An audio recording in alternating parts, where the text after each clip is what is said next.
27वीं आईनी तरमीम का गजट नोटिफिकेशन जारी। आईनी तरमीम बाकायदा आइन का हिस्सा बन गई। जस्टिस अमीनुद्दीन वफाकी आईनी अदालत के चीफ जस्टिस बन गए। सदर मुमलिकत आसिफ अली जरदारी ने चीफ जस्टिस अमीनुद्दीन खान से ओहदे का हलफ लिया। तकरीब में वज़ीर आज़म Shahbaz Sharif, field marshal Syed Asim Munir, services chief, joint chief of staff committee, chief justice Yahya Afridi, supreme court और हाई कोर्ट के जजेस के अलावा वफाकी और सूबाई वज़रा की भी शिरकत। सरबराह आईनी अदालत जस्टिस अमीनुद्दीन खान ने जस्टिस हसन अजहर रिजवी, जस्टिस अली बाकर नजफी और जस्टिस आमिर फारूक से हल्फ लिया। जस्टिस के लिए आगा आज वफाकी आईनी अदालत के जज का हल्फ उठाएंगे। वफाकी आईनी अदालत के जजेस की तादाद 6 होगी।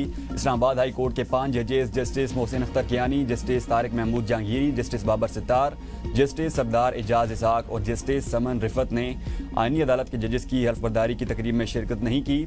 आईनी अदालत इस्लामाबाद हाई कोर्ट के टॉप फ्लोर पर होगी। जस्टिस मुसरत हिलाली का खराबी सेहत की वजह से आईनी अदालत की जज बनने से इनकार। इस्लामाबाद हाई कोर्ट के 4 और लाहौर हाई कोर्ट के 10 जजेस को दूसरे सूबों में ट्रांसफर करने का फैसला। इस्लामाबाद हाई कोर्ट से justice Mohsin Akhtar Kiyani, justice Sardar Ejaz Ishaq, justice Tariq Mahmood Jahangiri और जस्टिस बाबर सितार के नाम शामिल। लाहौर हाई कोर्ट से justice Shams Mahmood, justice Faisal Zaman, justice Shahid Karim का नाम शामिल। Justice Asim Hafeez, justice Amjad Rafiq, justice Anwar Hussain और जस्टिस राहील कामरान शेख के नाम भी शामिल। Justice Sajid Mahmood Sethi, justice Asjad Javed, justice Tariq Salim का नाम शामिल। लाहौर हाई कोर्ट से ज़्यादातर जजेस को बलूचिस्तान के बेंच, सिंध हाई कोर्ट के लाड़काना बेंच, सक्खर और मीरपुर खास के बेंच में ट्रांसफ़र करने की तजावीज़ कमीशन में नाम ज़ेरे गौर आएंगी। 27वीं आईनी तरमीम की मंजूरी के बाद हाई कोर्ट के जजेस को ट्रांसफ़र करने से मुतल्लिका जज से मुशावरत ज़रूरी नहीं रही। वफाकी आईनी अदालत के चीफ जस्टिस अमीनुद्दीन ने साबिक डिस्ट्रिक्ट एंड सेशन जज मोहम्मद हफीज़ को रजिस्ट्रार आईनी अदालत लगा दिया। मज़हर भट्टी को सेक्रेटरी टू चीफ जस्टिस वफाकी आईनी अदालत तैनात कर दिया गया। जस्टिस अमीनुद्दीन खान ने तैनाती के अहकाम जारी कर दिए। सुप्रीम कोर्ट जजेस का स्टाफ भी आईनी अदालत जजेस की मुआवनत जारी रखेगा। तहरीक तहफ़्फ़ुज़ आईन पाकिस्तान का हंगामी इजलास 27वीं और 26वीं आईनी तरमीम को बुनियादी ढांचे के खिलाफ वर्जी करार दे दिया। तरमीम अदलिया और जमहूरी सदनों पर वार करार। इलामे में कहा गया 27वीं आईनी तरमीम ने सुप्रीम कोर्ट के इख्तियारात को महदूद और अदलिया को इंतजामिया के मातहत कर दिया। इजलास का आइन को असल हालात में बहाल करने का मुतालबा। जस्टिस मंसूर अली शाह और जस्टिस अतहर मिनुल्लाह के इस्तीफ़े को मुज़ामत करार दे दिया गया।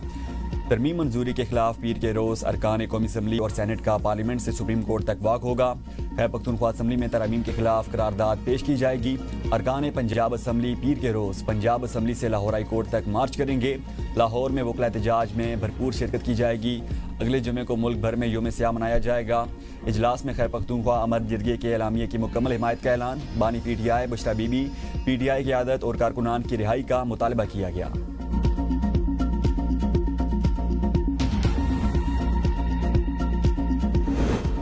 आइन से निराफ किसी सूरत काबिल कबूल नहीं। अदलिया और पार्लियामेंट अपने दायरा अख्तियार में रहें। इदारों के टकराव से मुल्क अदम इस्तेहकाम का मुतहम्मिल नहीं हो सकता। राना सनोल्ला कहते हैं सियासी इंतशार से अवाम को नुकसान पहुँचता है।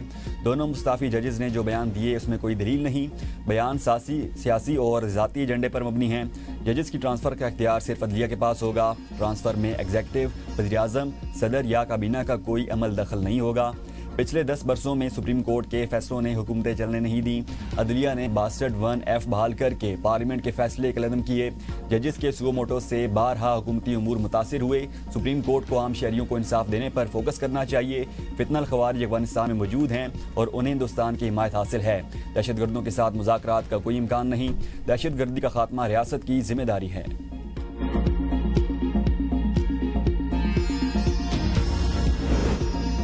जस्टिस मंसूर अली शाह और जस्टिस अतहर मिनुल्लाह के इस्तीफ़े मंजूर। सदर मुमलिकत आसिफ अली जरदारी ने सुप्रीम कोर्ट के जजेस के इस्तीफ़े मंजूर किए। जस्टिस मंसूर अली शाह और जस्टिस अतहर मिनुल्लाह ने 27वीं आईनी तरमीम की मंजूरी के खिलाफ गुज़श्ता रोज़ इस्तीफ़े दिए थे। 27वीं आईनी तरमीम की मंजूरी में 4 दिन लगे। ओपोजिशन ने 1 घंटे में 52 बिल पास किए। इस वक्त उन्हें शर्म नहीं आई। वज़ीर दिफा ख्वाजा आसिफ का कौमी असम्बली में ज़ाहिर ख्याल। कहा कुछ मखसूस लोग आइन की बेतौकीरी करते रहे। दुम पर पैर आया तो 2 जजेस की दहाइयों से सोए ज़मीर जाग गए। जब कैंगरूज कोड बनाई जा रही थी उस वक्त ये गैरत ना जागी। अपोजिशन का ज़मीर इसलिए जागा कि उनकी सुप्रीम कोर्ट में उजारादारी ख़त्म हो रही है। ये आइन के नहीं एक शख्स के वफादार हैं। इस्लामाबाद में धमाका हुआ, उनकी ज़बान से एक लफ्ज़ नहीं निकला। उन्हें फैसला करना होगा ये पाकिस्तान के साथ खड़े हैं या दहशतगर्दी के साथ हैं। ये अपने मफादात के साथ खड़े हैं। ये पार्लिमान सुप्रीम है, इसकी बेतौकीरी बर्दाश्त नहीं करेंगे। अपोजिशन ने ख्वाजा आसिफ की तकरीर के दौरान अपनी फर्जी असम्बली लगाई, चंद अरकान ज़मीन पर बैठ गए। इकबाल आफरीदी ने अपनी तकरीर शुरू कर दी। कौमी असम्बली इजलास गैर मुअय्यना मुद्दत के लिए मुलतवी।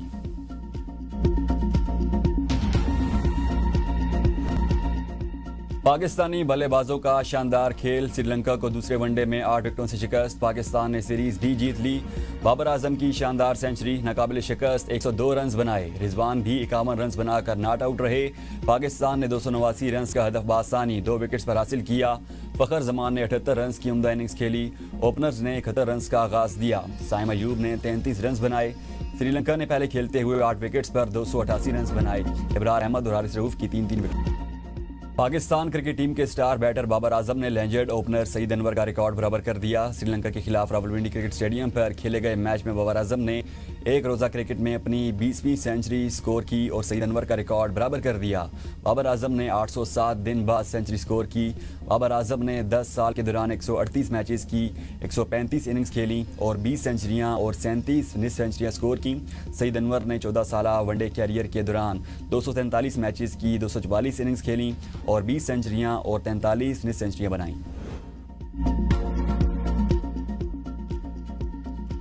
पीपल्स पार्टी ने फैसल मुमताज़ राठौर को नया वज़ीर-ए-आज़म आज़ाद कश्मीर नामजद कर दिया। ऐलान सदर पीपल्स पार्टी आज़ाद कश्मीर चौधरी यासीन ने किया। ABN ने सबसे पहले और सबसे बेहतर की रिवायत बरकरार रखते हुए फैसल मुमताज़ राठौर की वज़ीर-ए-आज़म नामजदगी की खबर नाजरीन तक पहुँचाई। फैसल मुमताज़ राठौर साबिक वज़ीर-ए-आज़म और अपोजिशन लीडर मुमताज़ हुसैन राठौर के फर्जंद हैं। पंजाब यूनिवर्सिटी से ग्रेजुएशन की। पीपल्स पार्टी के टिकट से दूसरी मरतबा मेंबर असम्बली बने। आज़ाद कश्मीर के पसमानदा इलाके हवेली से ताल्लुक़ रखने वाले फैसल मुमताज़ राठौर दूसरे वज़ीर-ए-आज़म आज़ाद कश्मीर होंगे। नामजद वज़ीर आला कहते हैं, नामजदगी पर अल्लाह ताला का शुक्र अदा करता हूँ। पाकिस्तान पीपल्स पार्टी की हुकूमत वर्कर की हुकूमत है। ऐसा तासुर छोड़ कर जाएंगे कि आमदा हुकूमत भी हमारी ही बनेगी। वज़ीर-ए-आज़म आज़ाद कश्मीर चौधरी अनवारुल हक के खिलाफ तहरीक अदम एतमाद जमा। 17 अरकान के दस्तखत मौजूद। रायशुमारी 17 नवंबर को होगी। स्पीकर ने आज़ाद कश्मीर असम्बली का इजलास 17 नवंबर सपहर 3 बजे तक कर लिया। इजलास में वज़ीर-ए-आज़म चौधरी अनवारुल हक के खिलाफ तहरीक अदम एतमाद पर रायशुमारी होगी। साबिक वज़ीर-ए-आज़म राजा परवेज़ अशरफ कहते हैं, तमाम फैसले सीनियर्स की मुशावरत से किए गए। हमारे नंबर्स पूरे हैं। हम आज़ाद कश्मीर में हुकूमत बनाएंगे। फैसल राठौर को तजर्बा है, वो बेहतरीन अंदाज में हुकूमत चलाएंगे। पीपल्स पार्टी की हुकूमत कश्मीर में बेहतरी लाएगी।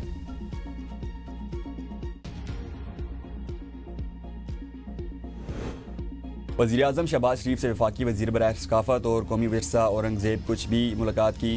वज़ीर-ए-आज़म से मुआवन खुसूसी मुबारक ज़ेब MLA ज़हूर कुरैशी की भी मुलाकात। मुतल्लिका हल्कों के उमूर और तरक्याती मनसूबों पर बातचीत। वफाकी वज़ीर राना मुबशर इकबाल, अब्दुर्रहमान कांजू मुआवन खुसूसी तला बरकी की भी मुलाकात के मौके पर मौजूद थे।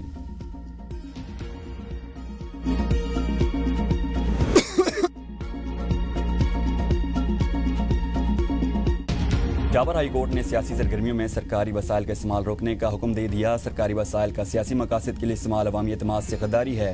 पेशावर हाई कोर्ट ने लॉन्ग मार्च के लिए सरकारी गाड़ियों के इस्तेमाल पर पाबंदी लगा दी। फैसले में कहा गया कि सियासी रैलीज में रेस्क्यू मशीनरी और फायर ब्रिगेड का इस्तेमाल खुली बदयांती है। आर्टिकल 3, 4 और 25 के तहत अवामी वसाइल किसी एक जमात की जागीर नहीं। खैर पख्तूनख्वा हुकूमत को लॉन्ग मार्च के लिए सरकारी मशीनरी और अमला तैनात न करने का हुक्म। पेशावर हाई कोर्ट का सूबाई हुकूमत और हुकाम को सरकारी वसाइल के गलत इस्तेमाल से सख्ती से रोकने का हुक्म। खैर पख्तूनख्वा मोहम्मद सोहेल आफरीदी ने रेडियो पाकिस्तान पर 9 मई हमले की तहकीकात के लिए इंक्वायरी कमीशन कायम करने का ऐलान कर दिया। सूबाई काबीना के इजलास से खिताब करते हुए कहा, सियासी इख्तलाफात अपनी जगह, लेकिन अमन हम सब का मुश्तरका हदफ है। सूबाई असम्बली की तमाम करारदादों पर मुकम्मल अमल दरामद किया जाए। हम खैबर पख्तूनख्वा को सूद के नासूर से पाक करने के लिए पॉलिसी बना रहे हैं और इस्लामी सरमायाकारी मुतारिफ कराएंगे।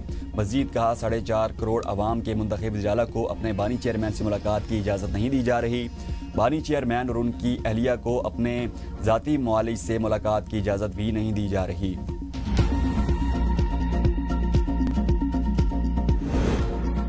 नायब वज़ीर-ए-आज़म इसहाक डार से अमरीकी नाज़िमुल अमूर नेटली बैकर की मुलाकात। पाक अमरीका दो तरफ़ा इक़्तिसादी और सरमायाकारी ताउन पर बातचीत। इसहाक डार का IT सेक्टर और क्रिटिकल मिनरल्स में ताउन बढ़ाने पर जोर। पाकिस्तानी मंडी में अमरीकी कंपनीज़ की बढ़ती दिलचस्पी का खैर मकदम। हरीपुर में गूगल क्रोम असम्बली लाइन के क़याम को सराहा। मुलाकात में गज़ा में अमन कोशिशों, इलाकाई और आलमी सूरत हाल पर भी तबादला ख्याल किया गया।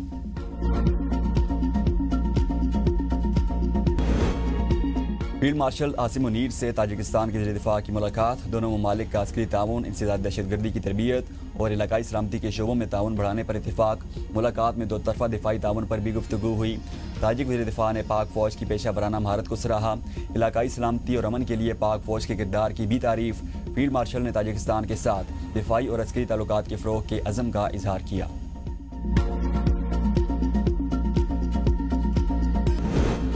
खैबर-पख्तूनख्वा हुकूमत ने गवर्नर के लिए VIP गाड़ियों की खरीदारी का मामला मौखर कर दिया। सूबाई काबीना इजलास के तरमीमी एजेंडे से गाड़ियों की खरीदारी एजेंडे से निकाल दी गई।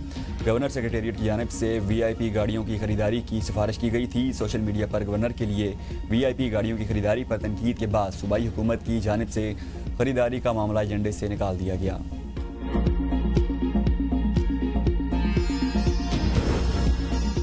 चीफ जस्टिस याह्या अफरीदी की सरबराही में 27वीं आईनी तरमीम पर फुल कोर्ट इजलास। सुप्रीम कोर्ट रूल्स 2025 में तरमीम की मंजूरी। एलामिया के मुताबिक सुप्रीम कोर्ट रूल्स 1980 का जामिया जायजा मुकम्मल करने के बाद नई तरामीम मंजूर कर ली गई। अपडेट अदालती रूल से सर्विस डिलीवरी में बेहतर आएगी, सस्ता और फौरी इंसाफ मुमकिन होगा। फुल कोर्ट इजलास में सुप्रीम कोर्ट के 19 में से 17 जजेस शरीक हुए। जस्टिस मुनीब अख्तर और जस्टिस आयशा मलिक ने इजलास में शिरकत नहीं की। सुप्रीम कोर्ट के जजेस की मजमूई तादाद 24 थी। 2 जजेस के इस्तीफे के बाद तादाद 22 हो गई। 3 जजेस की आईनी अदालत मुंतकिल होने के बाद जजेस की तादाद 19 रह गई।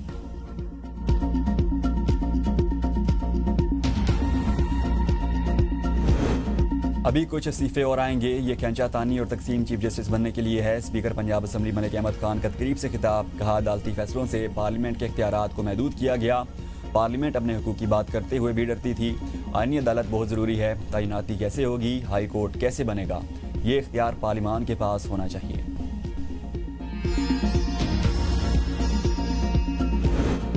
27वीं आईनी तरमीम के बाद हाई कोर्ट्स में इख्तियारात का नया तनाज़ा। आर्टिकल 199 के तहत सिर्फ आईनी बेंचेस केसेस सुनेगा। लाहौर, पेशावर, बलूचिस्तान और इस्लामाबाद हाई कोर्ट में आईनी बेंचेस मौजूद ही नहीं।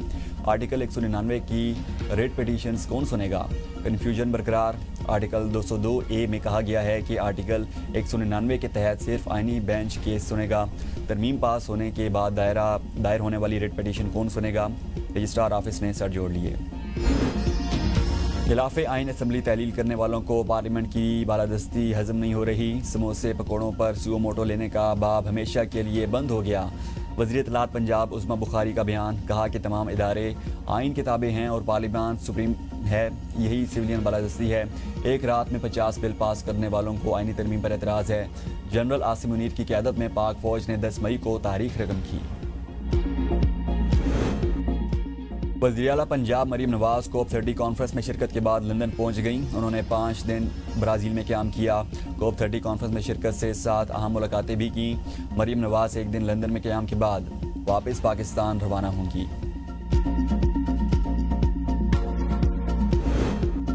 वज़ीर आला सिंध मुराद अली शाह से यूरोपियन यूनियन और नीदरलैंड्स के सफ़ीर की मुलाकात। वज़ीर आला के सूबे में सरमायाकारी के लिए हुकूमती ताउन की यकीन दहानी।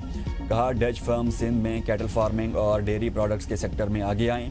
सिंध हुकूमत डच सरमायाकारों को हर मुमकिन सहूलत फराहम करेगी। नीदरलैंड्स के सफ़ीर का सिंध में मुख्तलिफ शोबों में सरमायाकारी में गहरी दिलचस्पी का इजहार।